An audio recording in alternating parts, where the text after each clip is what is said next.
સેવા વૃત્તિ ન બને, સમજણ વૃત્તિ ન બને.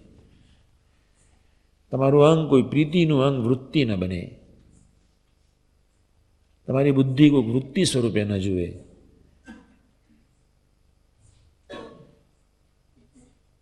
સેવા વૃત્તિ શું?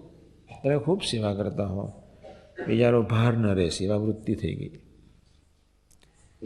બીજાની સાથે મીઠાશથી બોલાય નહીં, સેવા વૃત્તિ થઈ ગઈ. બીજાની આગળ સરળ થઈને વર્તાય નહીં, બીજાને જાન પણ આપી દેવાય, સેવા વૃત્તિ થઈ ગઈ. ભગવદી આગળ સરળતાથી સહજતાથી કટ વળી ન જવાય, સેવા વૃત્તિ થઈ ગઈ કહેવાય.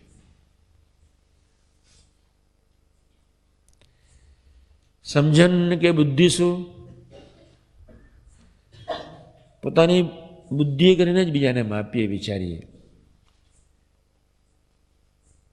સંબંધ ન મૂકીએ, સંબંધ ન જોઈએ. હરતા હરતા પણ માનીને ભજન ન કરીએ, એ બુદ્ધિ પણ વૃત્તિ થઈ ગઈ કહેવાય.